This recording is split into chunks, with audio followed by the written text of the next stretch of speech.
an event. Thank you, Sarah. I met Sarah at an event that I was attending in February, and I was taken aback by her professionalism and the topics and her presentation. And I thought this is something that everybody from CCCBA needed to participate in or be exposed to. Sarah's wonderful. She's an experienced productivity consultant, trainer, and speaker for attorneys and other busy professionals. She uses her past experiences, organizational and strategic thought process, education, and training to help law firms improve their bottom line and operate more efficiently. More importantly, Sarah's clients see a reduction in stress and anxiety and an increase in focus and new business. Through one-to-one consulting, strategic planning, workshops, and group trainings, Sarah works with her clients to find personalized ways in which to manage one's day with a proactive and focused approach. Through Sarah's passion for focused work and her unique and sympathetic coaching style, she creates a partnership with her client and warrants learning and change behavior. Now, Sarah went out of her way to make sure that she was able to offer her presentations with MCLE credit. She went back and forth with the State Bar, and we've gotten to this point. So this presentation has been approved by the State Bar for CLE credit. So I'm very excited to bring you today, Sarah Tetlow. Oh, one more thing. If you have questions, put them in the chat. Thank you, Anne. Hello, everyone. It's great to see some new faces here. I'm really looking forward to Control Your Practice with the Intentional Workday. While it is a presentation, so I will be taking over your real estate with slide deck, I also encourage to see faces. Every so often I'll take it down just to see each other again. You probably have enough experience on Zoom now to know between gallery view and speaker view in the upper right-hand corner. I usually like to keep it on gallery view where I can see everybody, and would encourage you to do the same. If you're comfortable to show your video, feel free to do so. And there was 2 handouts that if you had the opportunity to print them, just have them accessible. We'll turn to them in a little bit. If you didn't have a chance to print them, that's okay. Just have a blank sheet of paper nearby for each respective worksheet when we get to that point. There's also an opportunity that I usually, when I'm doing this in person, I bring some sweet treats and I say don't eat them until a particular point. If you have something nearby, a mint that you like, or tea or coffee, and you're able to withhold from consuming that for a little while, that plays into one of the techniques I talk about, and I will let you know when you can grab that coffee or tea or mint and consume it. Lastly, as Anne mentioned, feel free to use the chat room, but also feel free to raise your hand with the bottom reactions, and just kind of raise your hand if you want to interrupt or unmute yourself and just say, Sarah, I have a question about this. And I'm happy to answer questions as we go, or you can save them till the end. There will be an opportunity at the end. And lastly, if you do have a question, if you want to just let everyone know your name, the name of your firm, and the size of your firm, just give you an opportunity to just say a little bit about who you are. Any questions before we get started? All right, let me pull this up here. So I started working with Regina last year, and she overall was a successful lawyer, labor and employment defense, had a flexible schedule, nice office. But when she called me, she was on the brink of burnout. She had a new husband she wasn't seeing, wasn't getting a good night's sleep, hadn't worked out in a couple of months, and ultimately wanted to enhance her overall productivity and her professional responsibility. So I started working with Regina, and within 4 months, we started to implement some healthy changes to her daily habits. We started to control and refocus her mental and physical organization and productivity and her project management. And after about 4 months of working with her, she started to sleep better, see her husband more, her billable hours went up, yet the time that she spent working did not increase. And she started working out and even won a verdict in her client's favor. I got Regina from frazzled to focused. And lawyers work in a very reactive industry. Each day we have depositions, hearings, motions to write, contracts to review. We're interrupted with phone calls, emails, other distractions and interruptions. And so time management and organization are essential skills when it comes to practicing law. And yet we're never really taught these skills. We're just expected to know how to manage our time, manage projects and tasks and our attention. But if we take a step back for a moment and we think about time management, we hear the term, and sometimes you might hear that you're great at time management. And other times you might reference that I'm not very good at managing my time, or others have told you you're not good at time management. But can you really manage time? We all get the same 24 hours a day, 168 hours a week. And so you can't really manage time. You can only manage what it is that you're trying to do with the time that is available to you.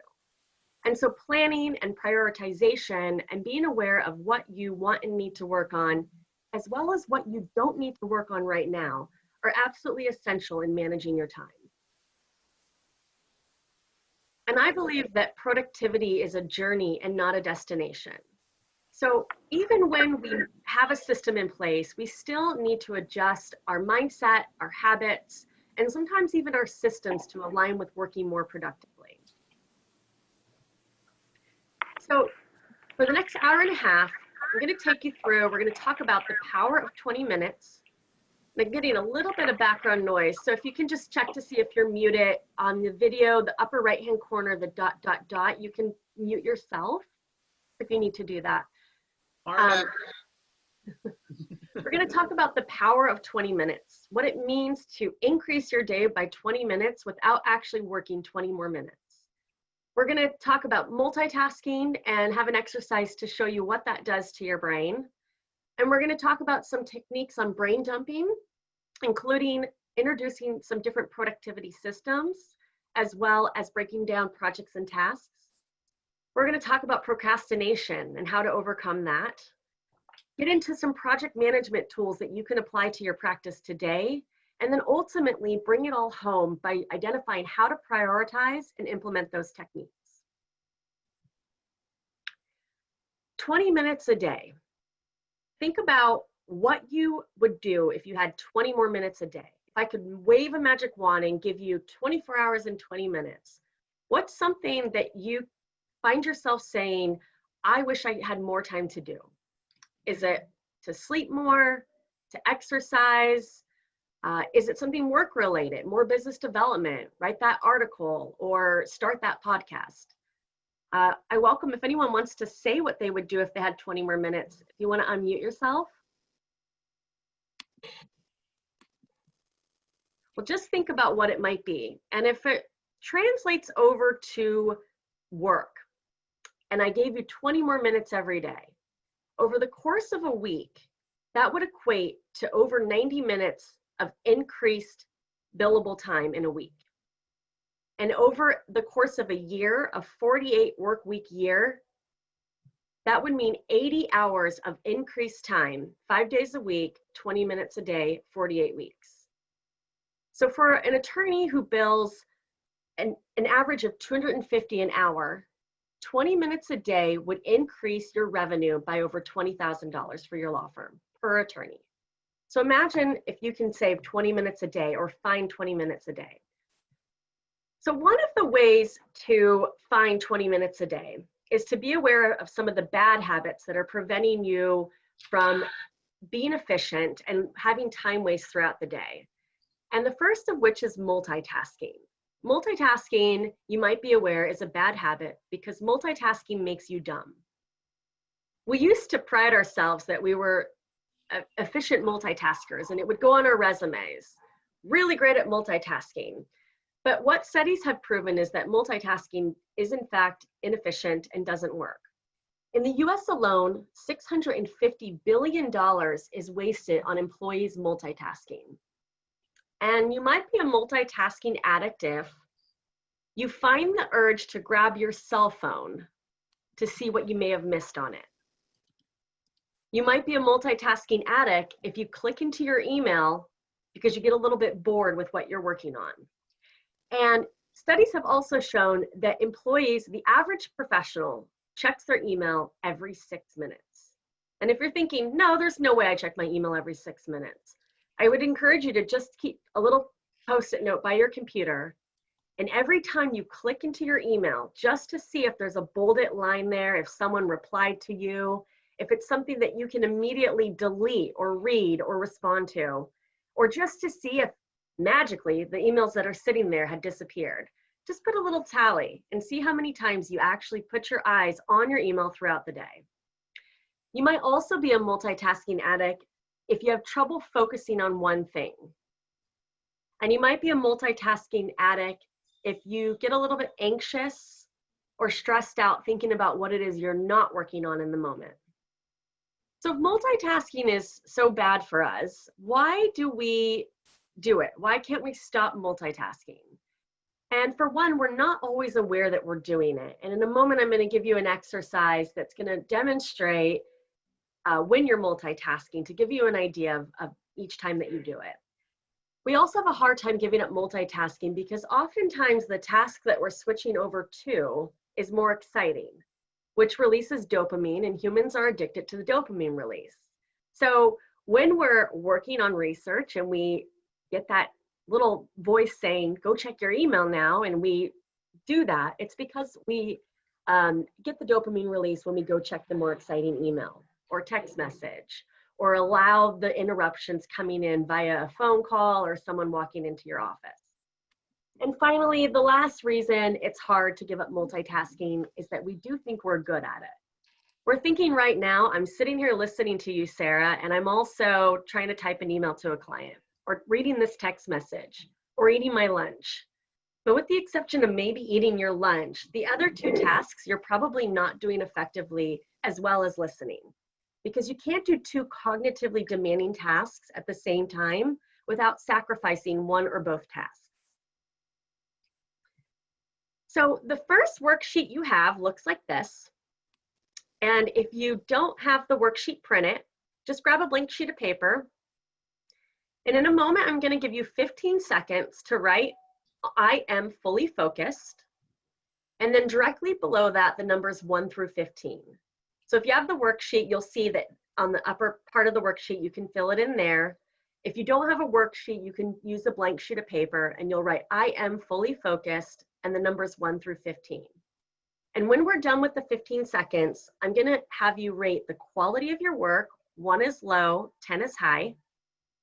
And that's based on, were you able to get the project done on time? And how does your handwriting compare to your normal handwriting? And then rate your stress level. How anxious did you feel to complete this project? So any questions before I time the 15 seconds? Okay, ready? Begin.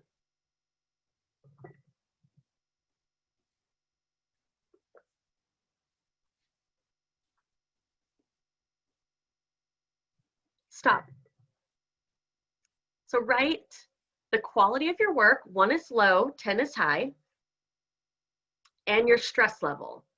1 is low, 10 is high. Were you able to finish? So you can't have a 10 quality if you didn't finish the assignment. And how does your handwriting compare to your normal handwriting? And how much stress did you endure in this project? Now, if you have the worksheet printed, you'll see that there's the same exercise again. If you don't, then just somewhere else on the sheet of paper, we're going to do the exercise again, but this time you're going to jump from top line to bottom line. So I1, A2, M3, all the way through E14 and D15. Okay, ready? Begin.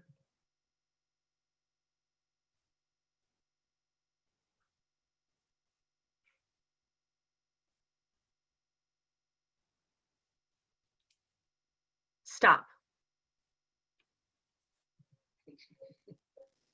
So note the quality of your work and your stress level. All right, I'm going to take this off for a moment, and I'm going to put up the first poll. If you haven't experienced a poll yet, it's going to pop up on your screen, and you're going to be able to pick one of the answers. Once you pick it, I'll see how many people are selecting answers, and once I get close enough to 100%, I'll go ahead and stop the polling and share it for everyone to see. So the question is, what was the difference between the first and second exercise? Did your quality increase and your stress decrease? Did both go up? Did your quality go down and your stress go down? Or did your quality go down and your stress also went up? So we'll give it a moment for everyone to vote.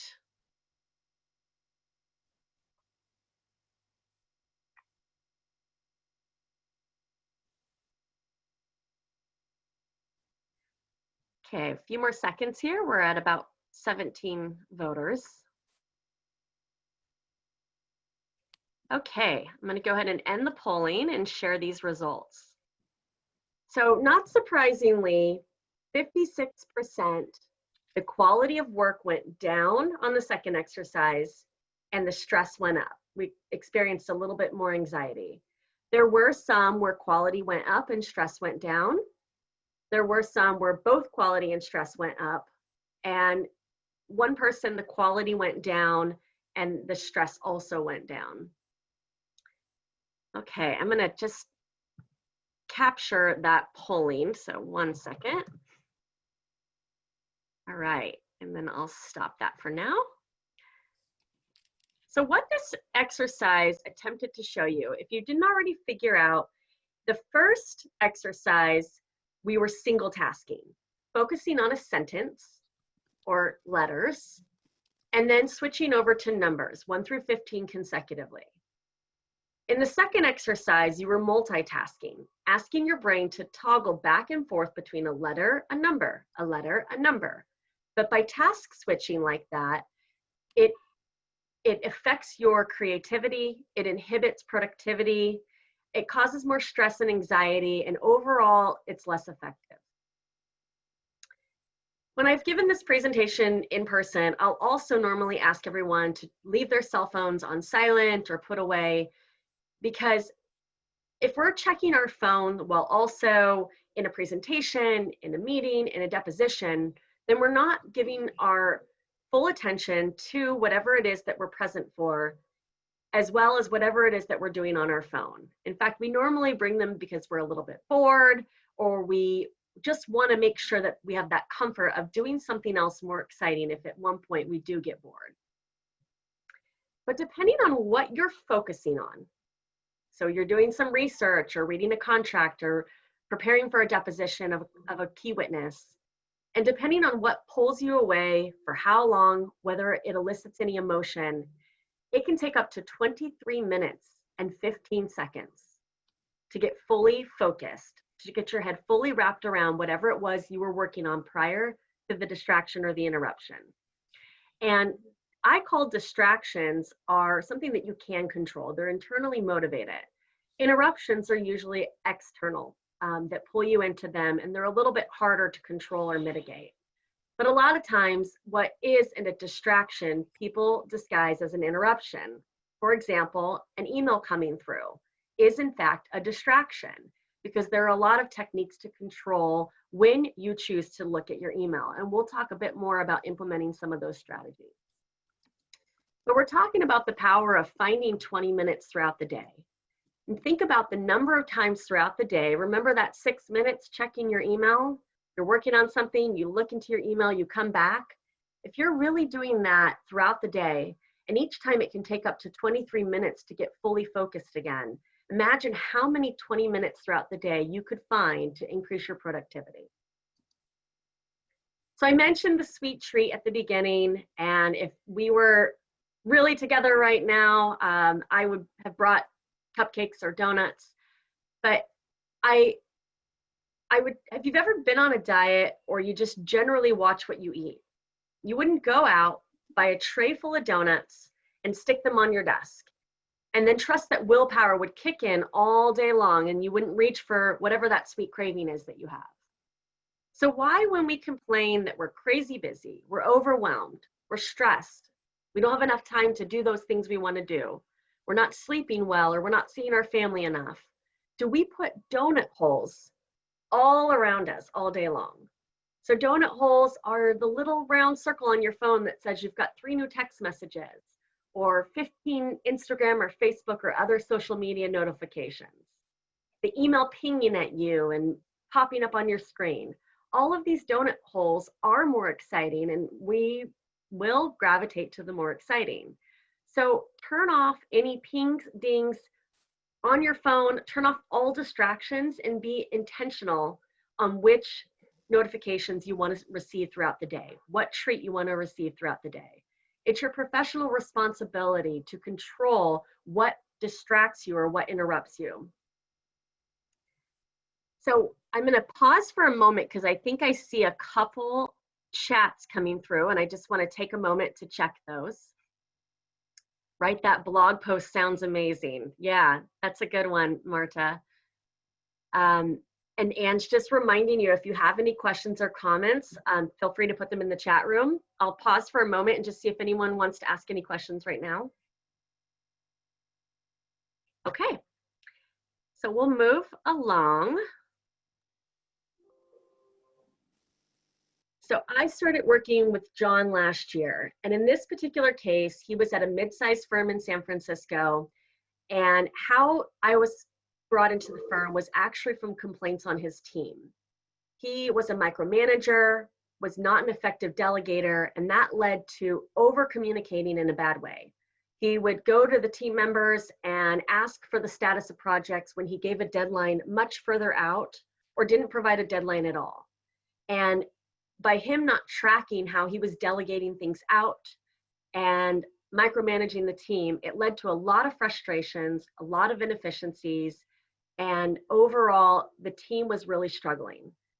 So when I meet with my clients, we do a 90-minute deep dive initially before each weekly meeting. And in that 90-minute session, I sat in John's office, and about an hour in, it became apparent that the mess in his office was a direct correlation to the disorganization in his head. And side note, that's not always the case. A messy desk or a messy office may not mean that they're inefficient or they're disorganized. But in this case, it was apparent that they went together. So after an hour, I asked John to write down everything he was thinking, every project, task, idea, asset. So John sat there writing, and when he was done, he looked up at me. How did that feel? He nodded his head and said it felt good. When's the last time you did that? He shook his head. Never. It wasn't his practice to write things down. Then he proceeded to give me excuses about why he doesn't need to write things down. He remembers what to do, he remembers when to do it, or he'll get an email reminder, or he talks to his assistant. And I reminded John that that was part of the reason I was there to work with him. So I'm a big advocate of out of your head, because your head is for having ideas, not for holding them. That was said by David Allen. He's the author of Getting Things Done, otherwise known as GTD. And the concept there is out of your head, into a trusted system, review religiously. It is impossible to track everything you need to do and actually effectuate the work. If you ever been driving to the grocery store and I need bread, don't forget bread, I've got to grab bread, and you get home and you go, oh, I forgot the bread. Without writing things down, your brain is trying to track and remember and do too many components. So the Getting Things Done system, out of your head, write it down. Just like with John, I encouraged him to write it down so that we can move through other techniques, which we'll talk about in a moment. Into a trusted system. Now, a trusted system can be any system that your brain learns to trust. So for some, that might be a sophisticated productivity app like Asana, Trello, Basecamp, Monday.com, Todoist. These are all different productivity apps that are systems that can track your brain dumps. Or it could be good old pen to paper. I personally prefer pen to paper for the most part. And then I have other systems I use to track what I call the Legal Eagle system that is 50 manila folders. January through December, 1 through 31, Monday through Friday. So I'm able to effectively track everything that I need to do and have an effective system and reminder. So out of your head, write it down. Trusted system. It's got to be a system that trains your brain that it will get back the information when it needs it. If you've ever seen someone who has Post-it notes all over their desk and their monitor, the chances are that it's probably not an effective system because they're thinking that they can write it down and stick it, but the brain doesn't know what to do or how to prioritize those Post-it notes. And finally, the last piece to GTD, review religiously. So this is the part that is proprietary to the GTD system that most people haven't implemented. It's important to, at least on a weekly basis, assess everything that all of your projects, your tasks, your ideas, your assets, your thoughts, and know not only what it is that you are working on, but also what you're not working on, so that you can quiet your brain knowing that, yes, I'm aware of this project, but I am okay because I don't need it to be my focus this week. So now the second worksheet you have, it looks like this. And if you haven't had a chance to print it, again, a blank sheet of paper will work, but just know that this is what the finished product will look like when you're filling it out. So you might want to turn the page sideways. And for the next 3 minutes, we're just going to focus on the first two columns. So the first column says list, project, or task. Just write down anything you can think of that you need to do. If you want to keep it related to your business, to your law firm, that's great and helpful. If you want to also mix some other things like call your doctor or get your kid registered for school, I did that this morning, my two sons, then feel free to mix them. And then the second column says client or area of business. Some people, I find it helpful if I can write down this is marketing, this is business development, admin, or actually list the name of the client that I need to do that task for. If that column is not helpful to you, then you can disregard it. So take 3 minutes and just go ahead and list out everything you can think of you need to do.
Some people are emailing me and telling me they didn't get the handouts. I just want to let you all know that if you registered by like 8 o'clock last night, you should have the handouts. If not, I'll figure that out and resend them at some point. I will see if I can put it in the chat room right now as well. Let's see. Oh, good idea. Yeah. Because you have that awesome link. Yeah. Let me pull the link up because I would love for them to have an opportunity to catch up on that. So let's see. And if you're writing it on something else, that's good too.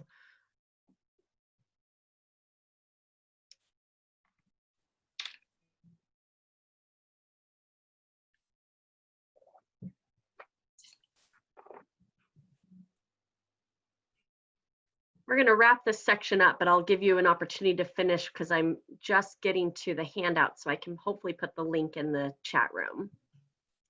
Okay, here we go. So here is a link to the handouts. If you didn't get them and you want to try to print it right now, it's for your quick access. It's the one that says Firm Focus FF2F Brain Dump. And just so you're aware, the other handouts we're not going to use in present time. So don't feel a rush to print any of the other handouts other than the brain dump one. Okay. Great. So I will move along while, let me switch back over to the slide deck.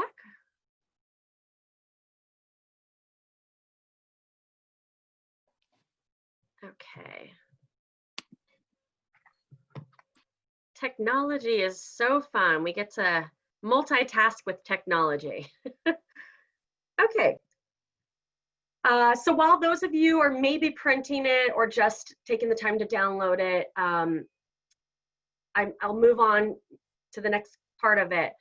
So a lot of times we get stuck on what we think is a task, and it's really a project. There are a lot of components to it. And what that ends up doing to us is it contributes to procrastination. It makes delegation very hard when we're thinking about something as a task. And it's very, very common to think about something as a task. I need to go to the grocery store. That's a task, except for you need to prepare a list. You need to check your refrigerator. You need to check your pantry. You need to look at maybe meal planning for the week. You need to grab bags. You need to go to the store. You need to shop. You need to pay. You need to remember the bags, bring it home, unload it, put it away. If you didn't already make room in the refrigerator, you might have to make room now. So there are a lot of components to grocery shopping. And similarly, I put up a couple of activities, excuse me. And I want you to think about whether they are a task or a project. Entering your time for a phone call that came in from a client. Would that be a task or a project? Repairing a tire on your car, a task or a project? And preparing a depot subpoena for business records. So the first one, entering your time for a phone call from a client that came in. That is in fact a task, especially if you have your program already open, your time slips or whatever you use. You hang up the phone and you can go in and put the point 1 or point 3, write the description, close it out. And yet this is a task that especially a lot of lawyers don't do in the moment. And I get complaints all the time. Associates have a hard time doing that. And then you're wasting time down the road the next day, the end of the week, the end of the month, trying to go back and look at your phone logs, your emails, remembering what it is you did each day. Can you even remember what you did yesterday all day to find those point 1s and point 3s? Repairing a tire on your car. Many people think of that as a task, but that is in fact a project. So first, you're going to want to check Yelp or maybe go onto social media or text some friends and get a recommendation of what garage to go to. Then you'll need to call the garage and find out when their schedule matches your schedule, and then ultimately take your car in. And you may have already figured out preparing a depot subpoena is a project. Who's the notice to consumer? What address are we serving them? Preparing the notice to consumer, the depot subpoena, the attachment 3, calculating all the dates, arranging for service, and effectuating service. So when you start to think about what it is that you're doing and breaking up the project into tasks, you start to see opportunities of where to delegate effectively, as well as how to make significant progress on a project without needing to block off half a day to do it. And we're going to build on that a little bit later in the program. So the next column on the brain dump exercise is, what is the next action step? Another great way to ask yourself if something is a task or a project is to say, what's my next action? So you might even have an email that you're looking at that's been in your inbox for a while. And if you go, what is my next action on this? Am I going to do it? Am I going to delay it? Am I going to use my effective system to file it for next week when I have an opportunity to do it? Am I going to diminish it? I can't sit down and do the whole webinar. Maybe it's a webinar that you're trying to do and it's sitting in your inbox and you know you want to do it. You missed it when it was live, but you don't have the 90 minutes to sit and do it. But maybe you have 15 minutes every morning to do it. So you're going to diminish it. Are you going to delegate it? Is there somebody else that can handle that email or attend that webinar and give you the key points? Or are you going to delete it? Are you not going to do it? So I just named off 5 Ds. Do it, delete it, delay it, diminish it, or delegate it. But on the worksheet, on the brain dump worksheet, to help you break down these tasks, projects, assets, and ideas, think about what the next actionable step is going to be. So go ahead and take 2 minutes to write down your next actionable step.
I was muted. Okay, I do something a little unconventional for a webinar, partly because of the Zoom fatigue. I think it's a real thing, especially if you find that you're extra drained at the end of the day. Think about the number of Zoom meetings you had or how much focus you had to have on the other person or talking you had to do. That's one reason I do this, but another reason is going to play in the next segment. But we're going to take a quick 2-minute break. So I encourage you to grab water, use the restroom, stretch. I'll play a little bit of music, but I would encourage you not to do anything work related. Don't check email. If you just printed the brain dump exercise and you want to put it all on one sheet, that's fine. But go ahead and take a few minutes to have a quick break. And then I'll answer, there was a question in the chat that I'll answer when we come back, okay?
Okay, we'll give everyone a few seconds to come back. It's hard when I don't see you. I don't know if you're way or back. Come back. Hey, so I will answer Erica's question first. Hi, thanks, Marta. But I thought I would show a visual. I didn't have this slide deck in this presentation, but for those of you that like to just see a visual, I'll just show you. So these are the 5 things that you can do with any task or project. You can do it, delay it, diminish it, delegate it, or delete it. Okay.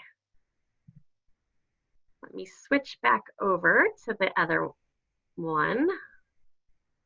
My little break slide. So I mentioned that I was going to get into why I incorporate breaks into my presentation, and this is the reason. The Pomodoro cycle, Pomodoro method, Pomodoro technique, you may have heard the term, but the concept there, it was created by Francisco Ciarillo in the 1980s. He was a university student in Italy, and what he found when he started to pay attention to his own progress and focus on his work, as well as those around him, that if he worked in batches of 30 minutes, 25 minutes of uninterrupted focused time, followed by a 5-minute break, that he would make significant progress on any task or project he was working on. And the thing with the Pomodoro method is that the 25 minutes must be uninterrupted. So if you're in a Pomodoro and you get a phone call or another type of interruption, or you deliberately stop and check your email, you must start that Pomodoro cycle over again. And the 5-minute break is a true break. It's stopping work, not checking email, but utilizing that time to reset your mind. Stretch, grab water, take a break from all work, and then enter back into another Pomodoro. It takes between 2 and 7 Pomodoro cycles, or 1 to 3.5 hours, to make significant progress on any task or project. And it's recommended that after 3, no more than 4 Pomodoros, that you take a longer 15-minute break or longer. And we'll also return to the Pomodoro method later to show you other ways to change your mindset and to change your relationship with time to utilize Pomodoros effectively. So now back to the worksheet. The next 2 columns say approximate time and due date. So how long is the actionable step going to take you? Estimate how long it will take you. And if you want to use the Pomodoros, you could say, I'm going to do it for 3 Pomodoros or limit it to 2 Pomodoros, or you can just use real time. And then the due date. Is that a self-imposed due date or one by the court or one by the client? But go ahead and fill out the next 2 columns. And I put up a calendar if that's helpful for you to decide when the deadlines might be that you're noting. We'll take a minute here.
Then the last column on the worksheet has priority A, B, C. And take a moment and circle whether or not that next actionable step is an A, B, or C priority. And you can have multiple A's, multiple B's, multiple C's. But as you're assessing the priority level, recognize that if you have all A's, if everything is a priority, then nothing can be a priority. So try to distinguish between when the deadline's coming up, how important it is to operate the business or your law practice, or how much it's weighing on you, that you really need to get that task done before you can unclog your mind and do other things. So take a moment and circle A, B, or C priority.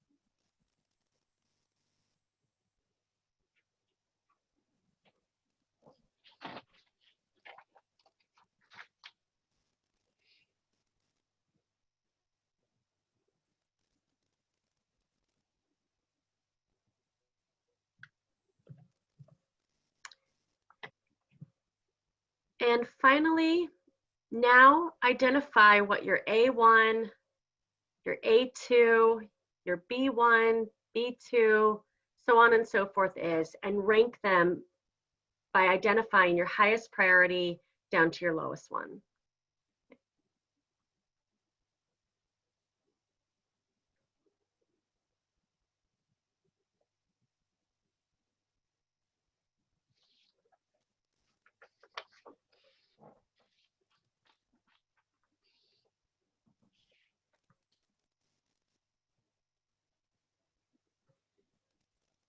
I love the comments. So Marta posted a tomato timer. So that's like a Pomodoro timer. I'm assuming, I haven't clicked on the link, but by the name of it, I'm guessing that's based on the Pomodoro method. And she also loves, she loves to use only1.io. And Marta, I am not aware of that. So I'm going to have to check that out because that sounds wonderful. That helps her prioritize. And lastly, she wants the nail polish, which I would agree.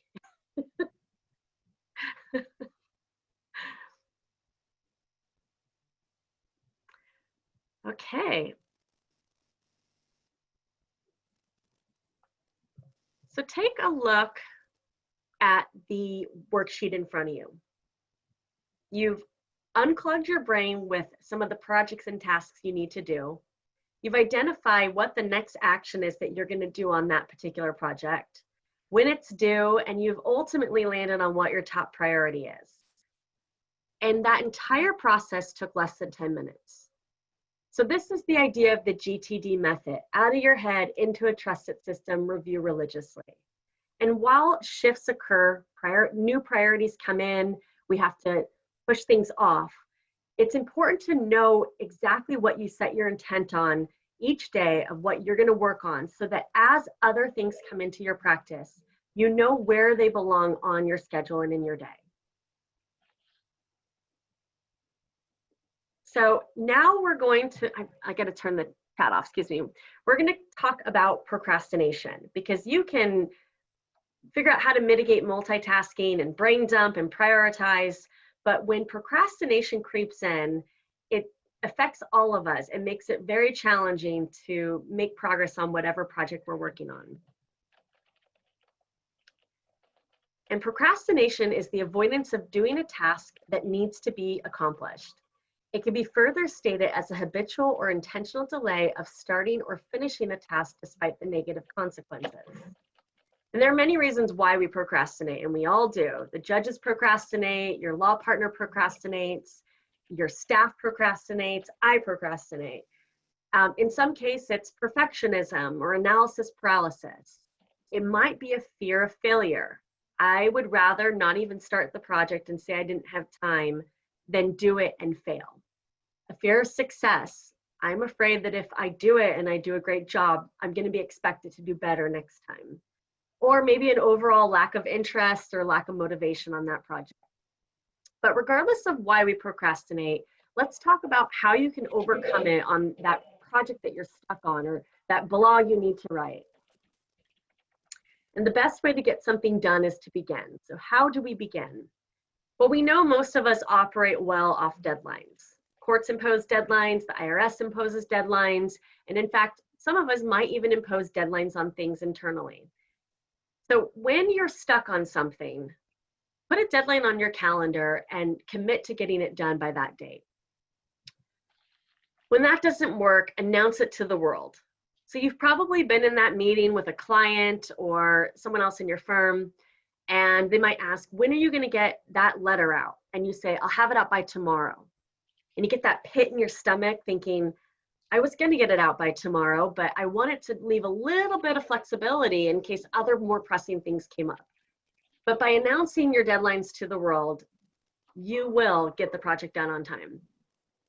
And if you know yourself and you want to be a little bit more discreet, or you need someone to come knock on your door and say, hey, you said that you were going to get the letter out by tomorrow, or you were going to write that blog post by the end of August. I just want to check in and see how that's coming along.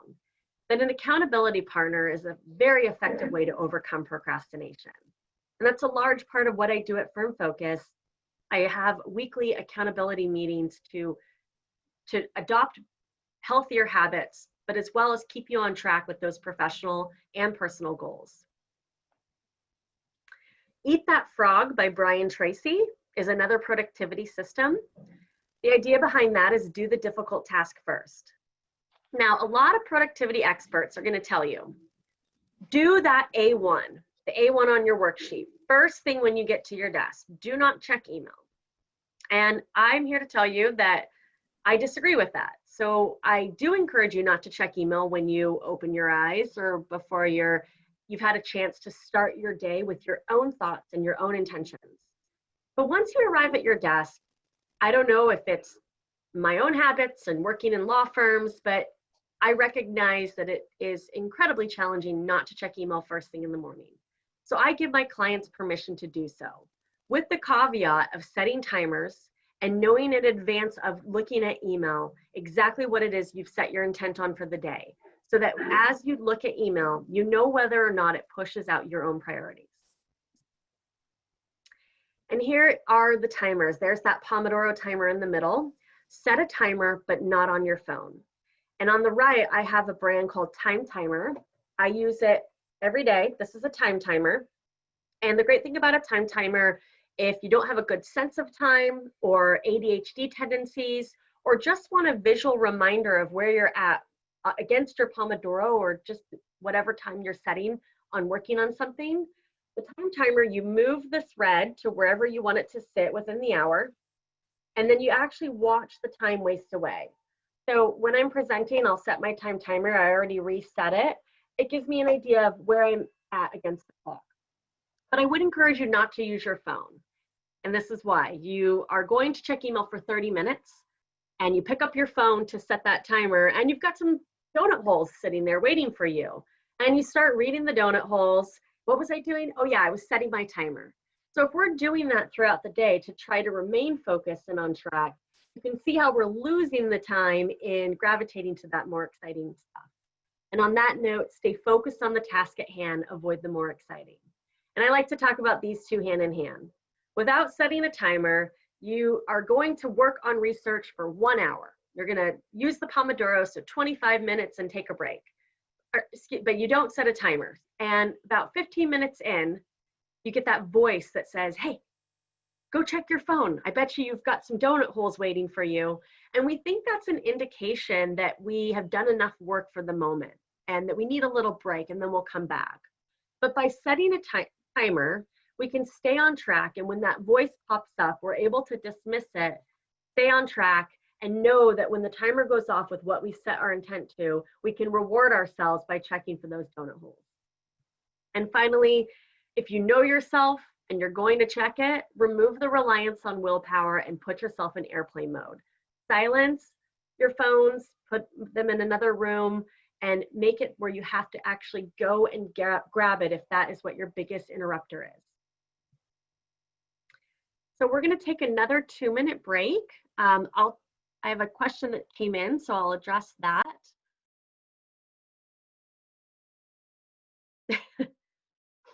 Small hit of dopamine when we have a notification. Yeah, but it pulls you away, and it could for however long it's pulling you away, right, Marta? Are there any questions to this point? Okay, well, I'm gonna take that sip of water and then we'll go back in just a moment.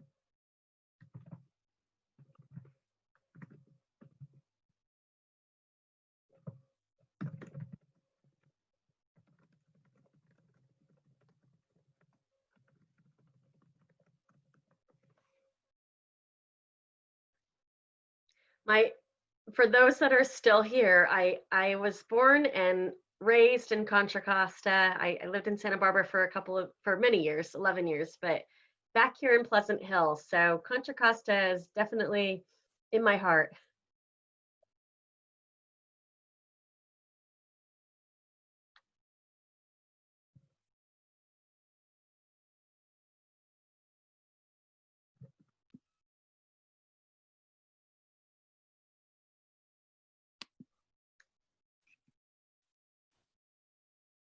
All right, give everyone a minute to come back.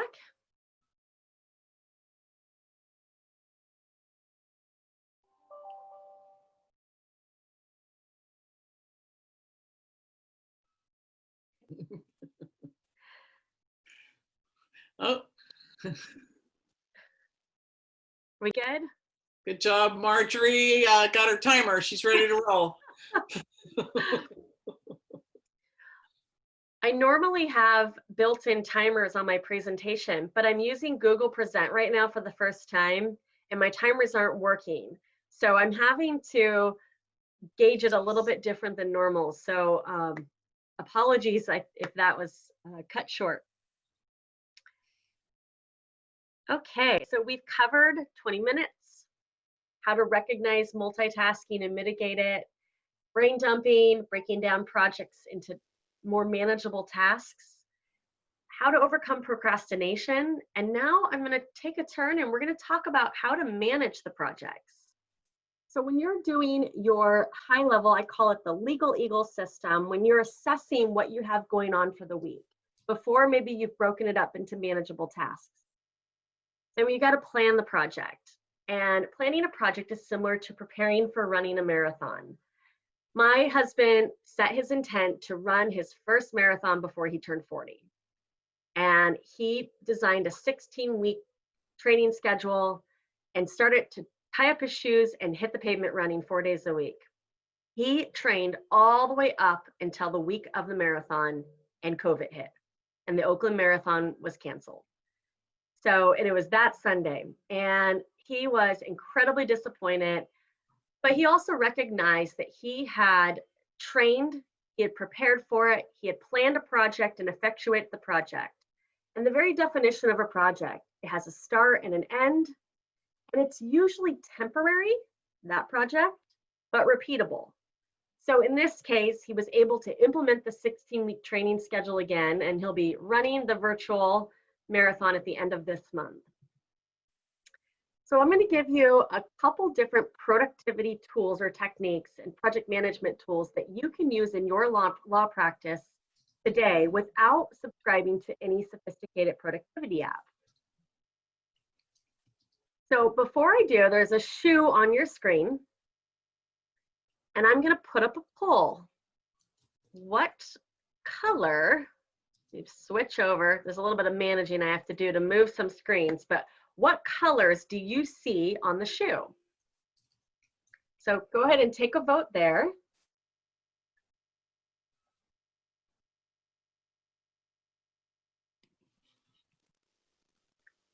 We're at about 60%, so I'll give it a few more seconds and let the poll results come in.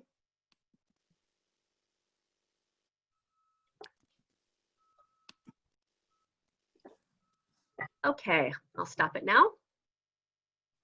And I'll share those results. So this does not surprise me. 72% see gray and green. And we've got 17% see pink and white. Some see both, or maybe it's switching. And we've got one person who sees other. And I said it wasn't surprising because this is a fun way to say, if you're seeing gray and green, then you might be a left-brained thinker, linear thinker. A lot of attorneys, CPA, engineers are left-brain thinkers. And pink and white might mean that you are more of a right-brain thinker or more creative or visual. If you're seeing both, or if you're thinking to yourself, well, that's weird, I'm not really, I wouldn't consider myself creative. So it can switch on you, and I like to say it might be just the time of day or whatever you're focusing on. So whether you are left brain or right brain thinker, I've got a productivity app for you that I'm gonna introduce now. But I've put up the Wikipedia definition of project management, and I'll let you have a moment to read that. And what I wanna focus on is a project management is planning and executing to achieve specific goals at a specified time. So those are some of the important aspects of the project management that I'll focus on. And these are some project management or project key terms. And the ones that I will particularly focus on today is timeline, deliverable, the dependencies, and the phases, which I might also call sub-projects or tasks, just depending on how I'm using it.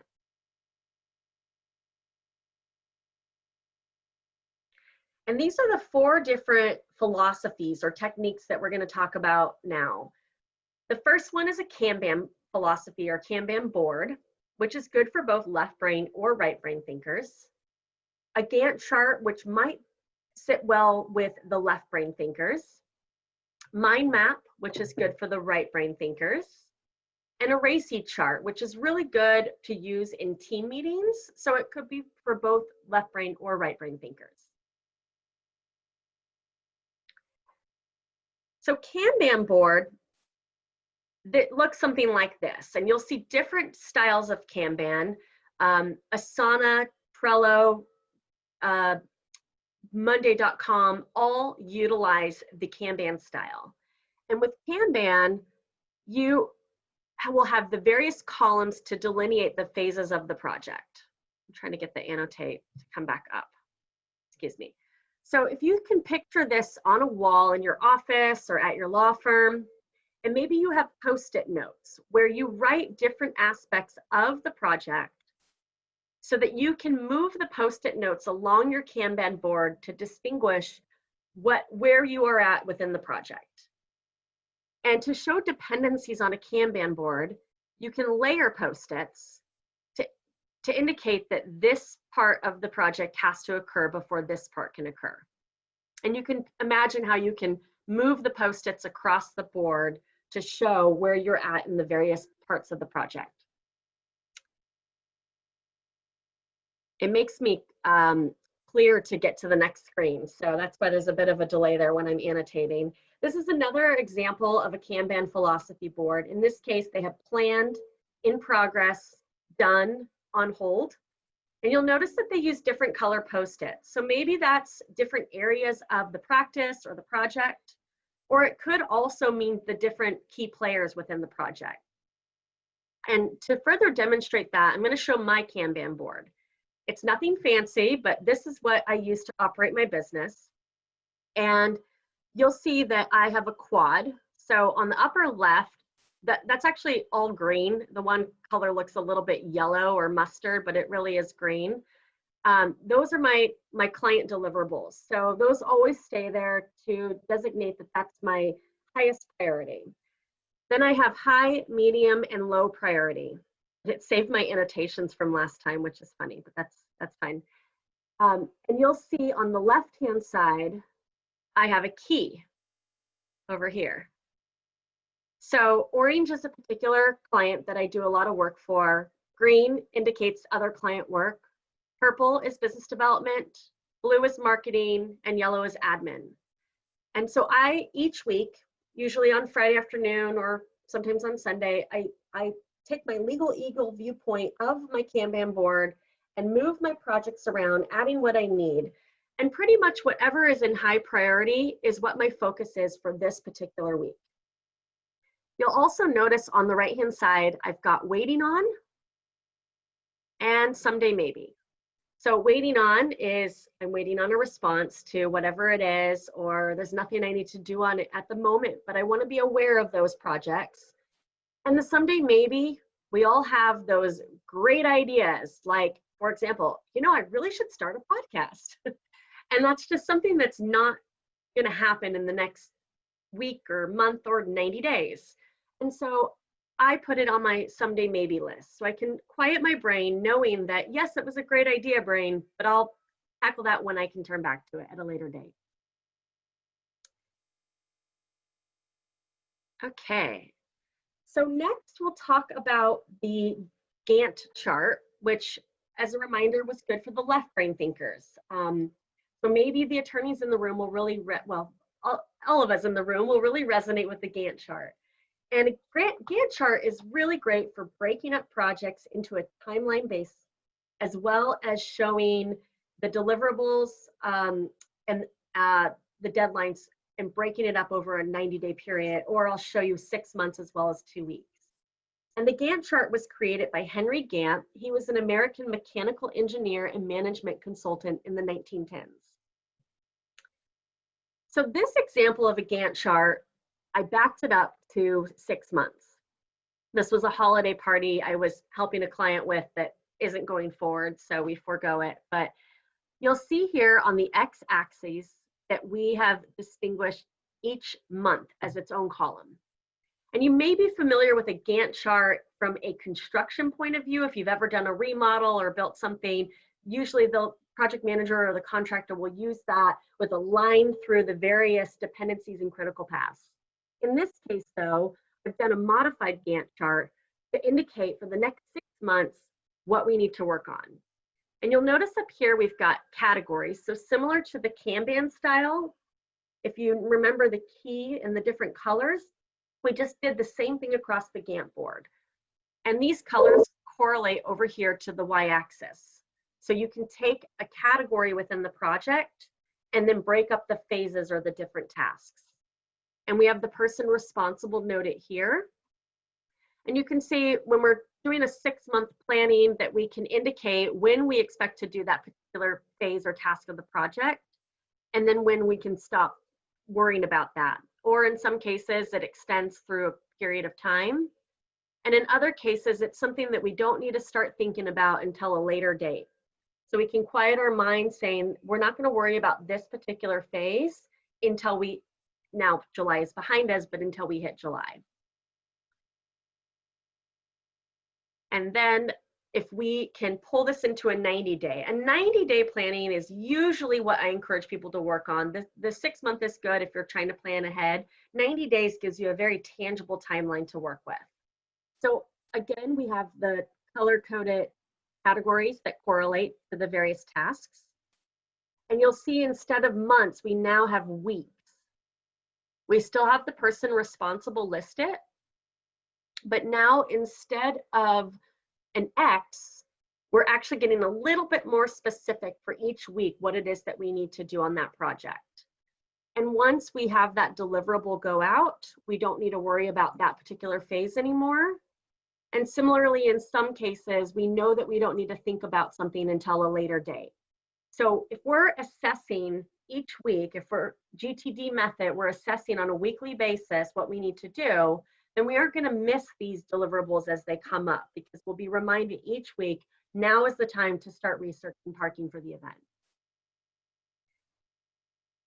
And then finally, while I don't always encourage you to break a Gantt chart into a 2-week period, sometimes the project necessitates that. It might be if it's a really busy 2-week. I use a Gantt chart in my business every 90 days. And if I have a lot of presentations or an article or just a really busy 2 weeks, then I'll create a 2-week Gantt chart to get crystal clear on what I'm going to be able to accomplish in that 2-week period. Or if you're at the last 2 weeks before the deliverable on a project, you might want to do the 2-week time frame. But again, we have the categories that correlate and the x-axis. As you can see, we're now getting really granular into each day and what we need to do. Okay, so the next one I would like to introduce is the mind map. Mind map is good for the pink and white shoes or the right brain thinkers. But it's also good for initial brainstorming on a project. Sometimes when I'm just getting started on a project, I might use a mind map to just get creative, step outside of my Gantt chart. I use a Gantt chart in Kanban, by the way, that's my system. But I might step outside of it and use a mind map to just get my thoughts around the project from a different perspective. You might be familiar with mind map. The project goes in the middle, and then you have the trees that come off to indicate the various categories of the project or phases of the project. And then you draw the trees off of that to indicate what it is that you need to do within that category. You could also use the trees to assign it to different members of the project or members of the team instead of by category. What the mind map does not do is show time very well.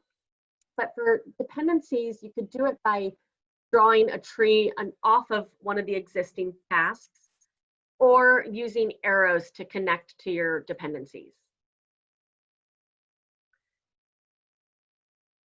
Okay, and then finally, a RACI chart. RACI stands for responsible, accountable, consulted, and informed.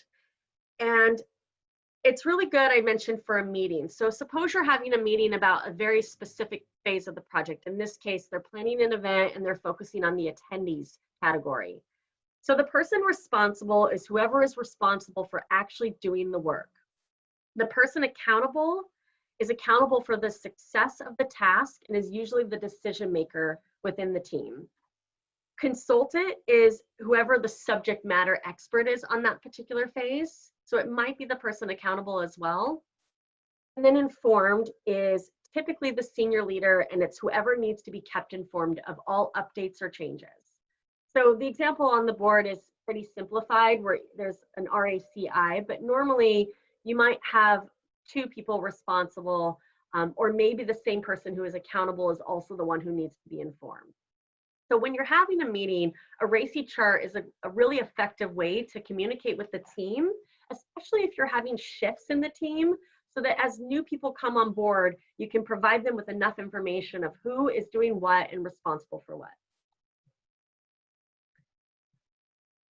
So now we're going to bring it all home with the brain dump and the techniques of using timers and applying it to your calendar. How do you take your A1 that you've now done project management, identified the various tasks and phases and what you need to focus on, and you've implemented it into your system?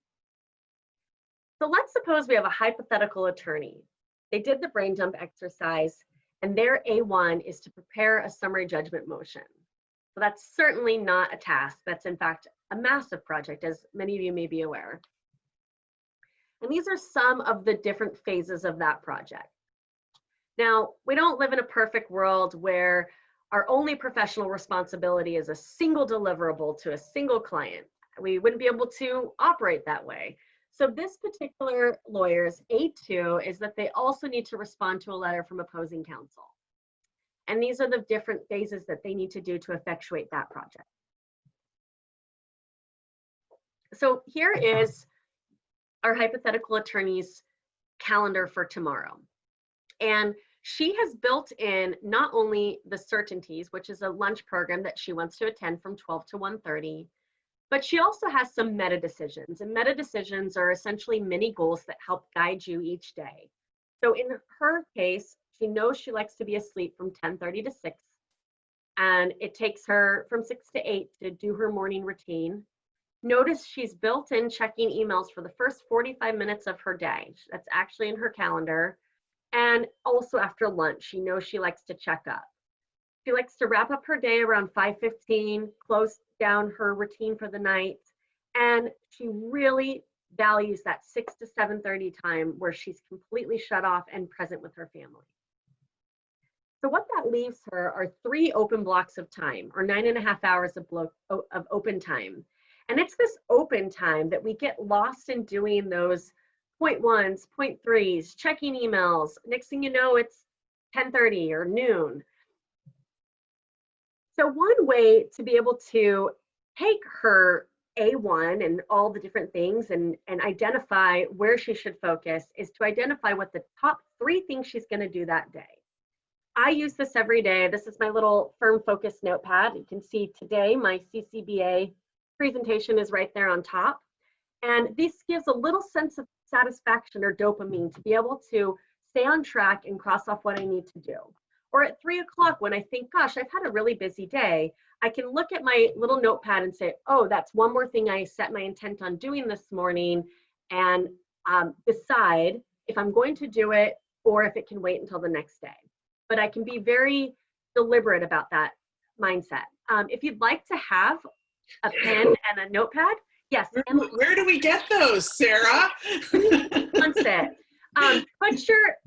Put your name or email address, or just say yes in the chat box, and I will mail you the pen and the notepad. I'm happy to do that. So this has been, I'm putting down to show you. I keep them, and I'm going to have like a COVID party and burn all my accomplishments when I'm done. So I'm happy to send to anyone who wants one.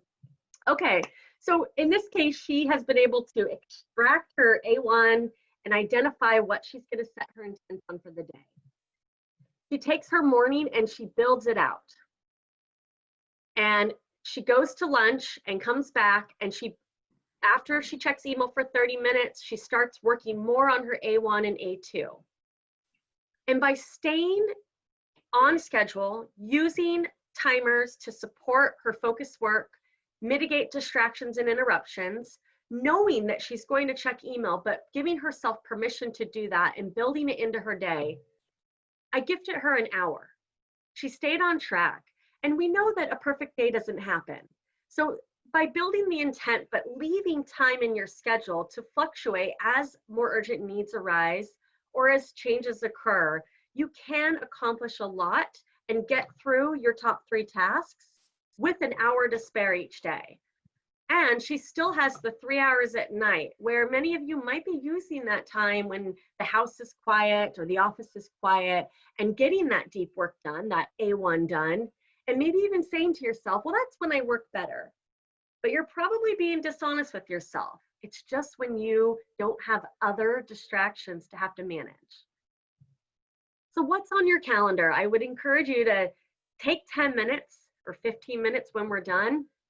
Take a look at Wednesday, Thursday, Friday, and your brain dump, and see where you can fit it in. But remember, if you've got 3 Zoom meetings tomorrow, then there's not much more than that you're going to be able to accomplish that day. So being aware that the more stuff on your calendar doesn't mean that you're going to get a lot done that day. And a side note, I also really encourage you to put on your calendar, don't call it meeting, but call it something like deep work or focused work, or mine is do not schedule.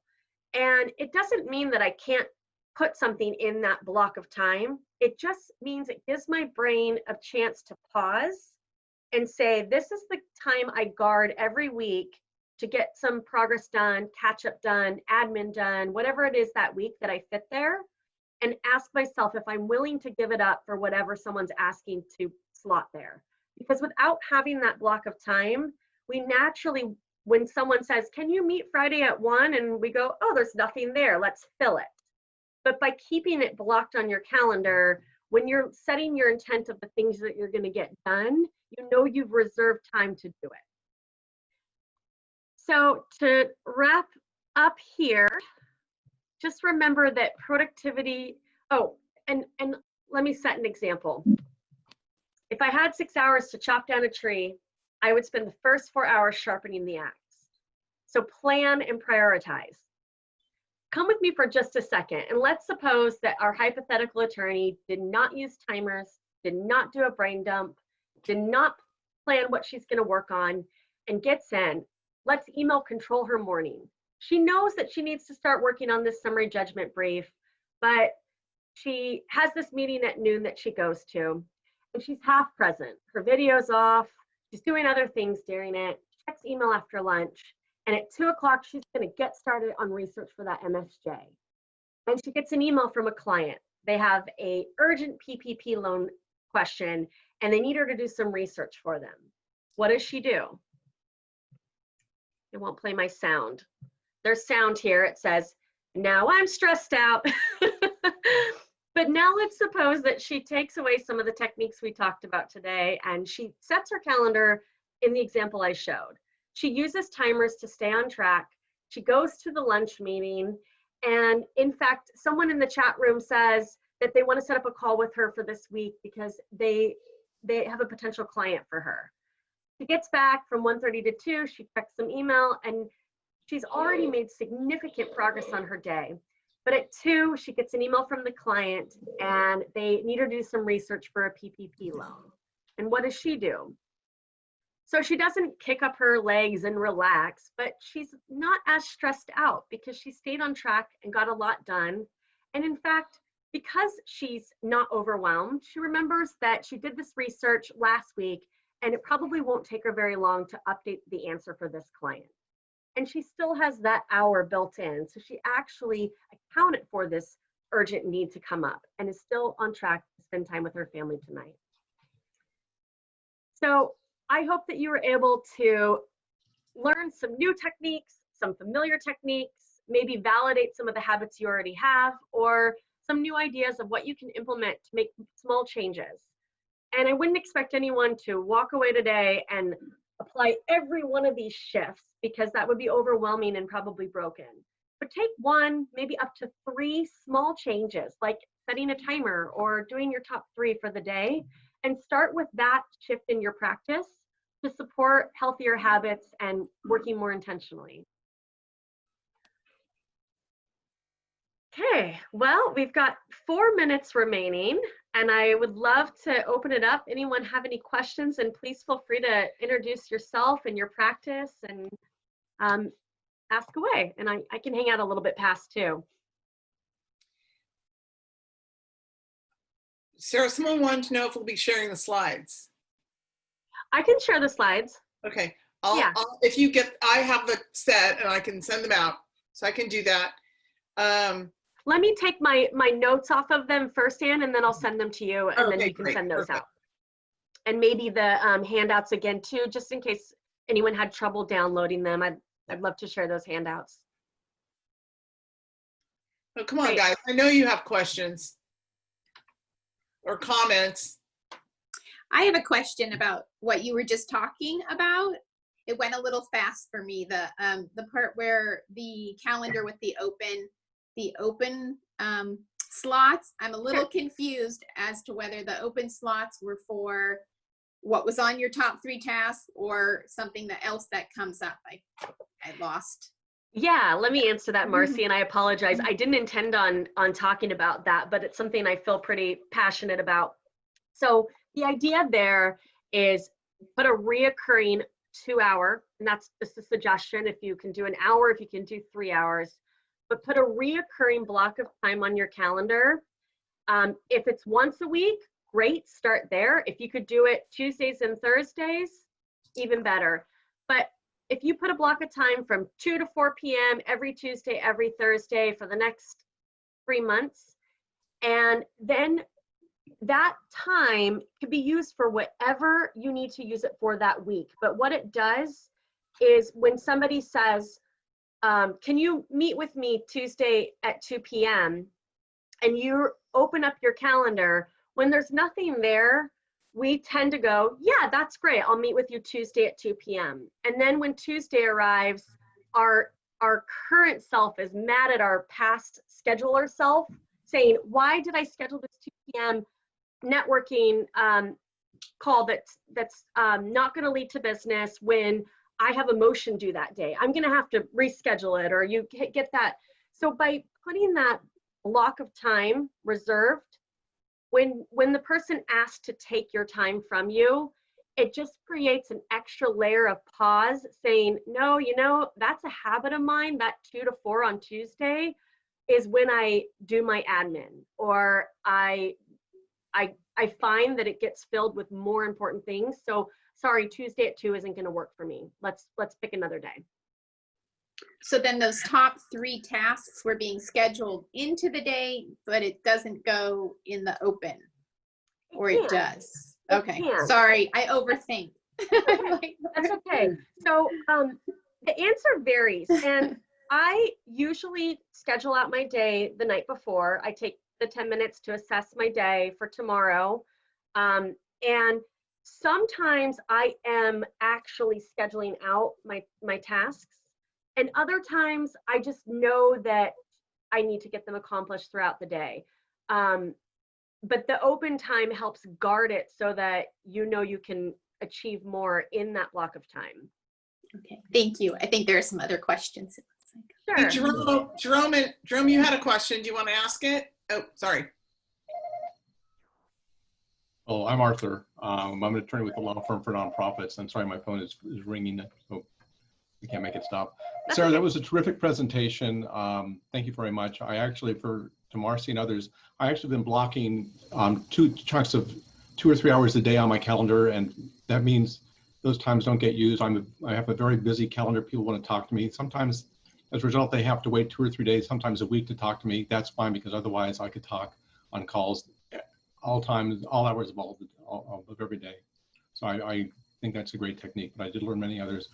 One of my biggest challenges is that there are certain things, tasks that I just avoid altogether. On the 5 Ds, one of them is delay. And for me, at least, maybe you can throw some ideas about how to avoid using the delay button to actually just simply avoid following through on a task altogether. Are you talking about using the delay as a tactic to keep pushing it, keep pushing it, keep pushing it? Exactly.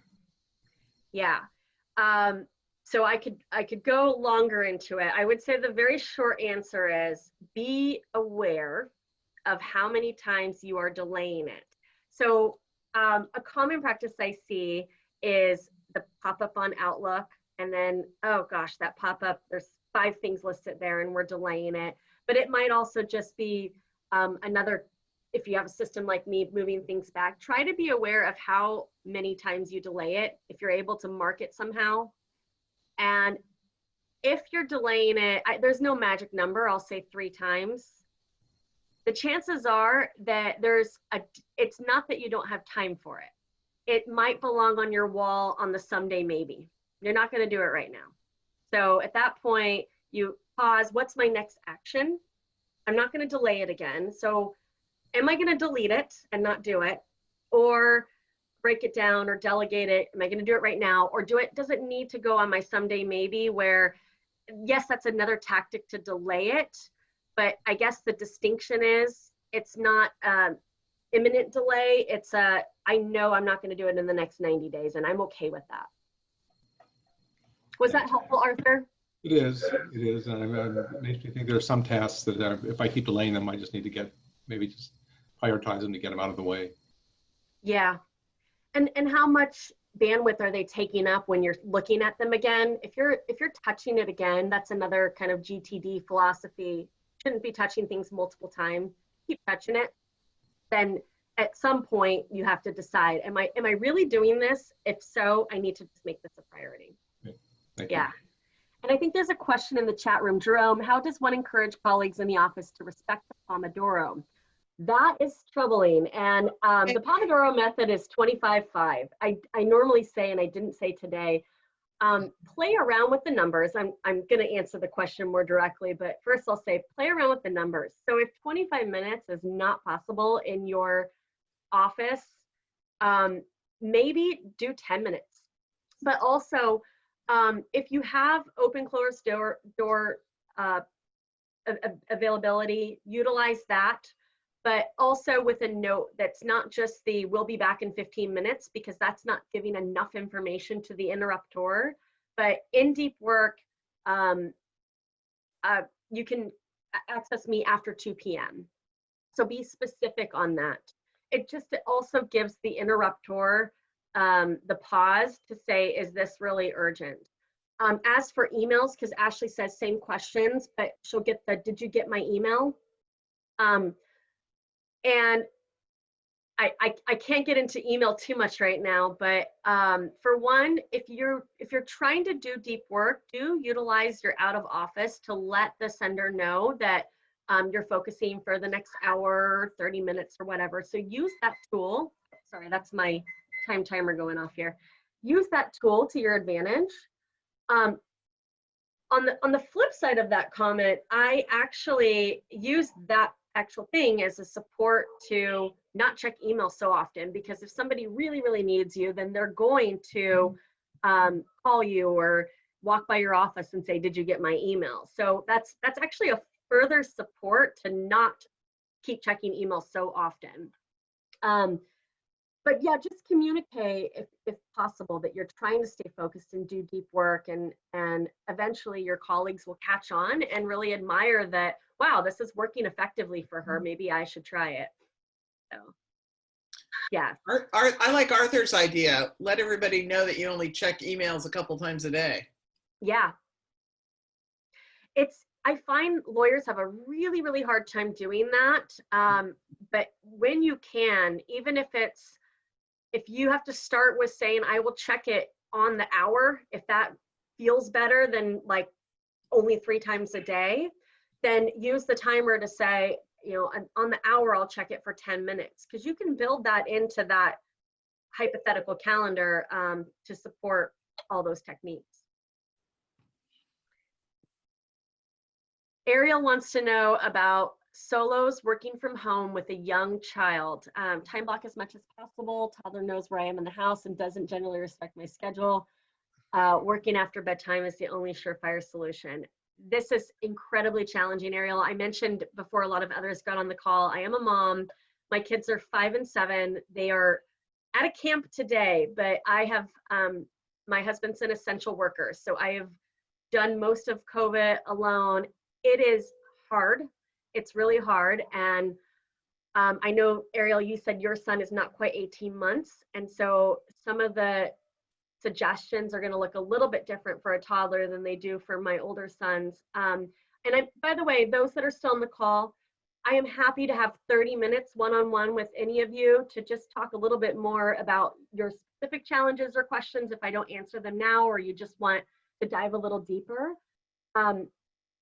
Ariel, I would have a lot of questions for you to fully kind of diagnose and solve this a little bit more, like if there's any way to balance with a spouse or partner, or if you have daycare that or help that comes in at all, or any batch of time. If you do have a partner that you're able to balance a little bit with, I would encourage you and your partner, where possible, to plan 2-hour blocks of time where one is a parent and working and the other one is only working, instead of like the tag team I've got a meeting, you're it. Be intentional and try to switch off so that whoever has the 2-hour block of time is when you can really focus on work, and then tag team out. But if that doesn't apply to your situation, I would probably want to just talk with you one-on-one and see about some other ways to be creative and help that. Thank you. Yeah. Arthur, do you want to say out loud what you just typed? Did he leave? Oh no, he's there. Sure. The other thing I do is I've learned that if you expect people to, if you train people to expect you to respond immediately, they will expect you to do that. So if somebody emails you and you respond right away, the next time they email, they expect you to respond right away again. And I want to train my clients, my colleagues, to not expect me to respond right away. Nothing's going to unless the world's going to fall apart and they're going to call me if that's the case, no one needs me to respond in the next hour. So I make it a point to not respond to emails, at least for new clients and new colleagues, within the first hour, sometimes longer than that from the time that I've gotten that first email, so that they don't get into the habit of expecting that immediate response. It's kind of like texting. You don't want to treat emails like texts. You don't want clients to text you either, by the way. But you know, it's about training. To me, it's about training my clients and training my colleagues to not expect me to jump at their beck and call. Yeah.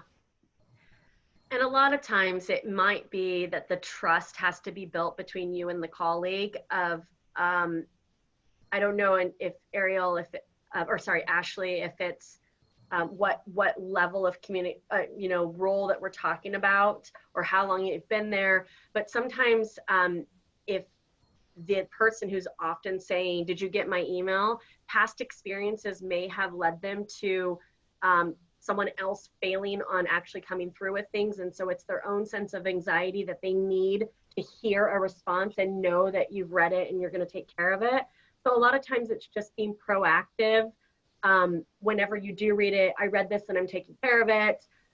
When you do read it, so that it trains that person, as Arthur said, to trust you and have less anxiety, knowing that you're going to take care of the task or project or client.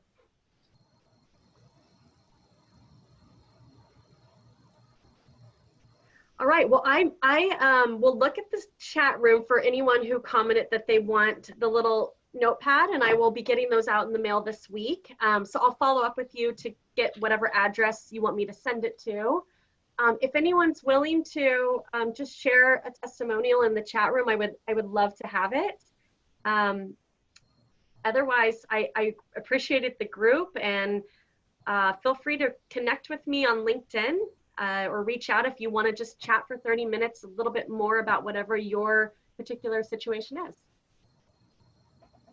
Arthur, thanks for really great tips. And Marta too. I don't think she's here anymore, but really great tips. You're welcome.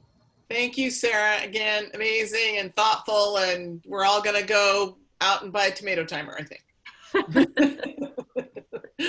Among other things. Sarah, do you want to wait and we can talk after one's gone? Okay. Yeah, sounds good. Thanks, everybody. Sarah, thank you.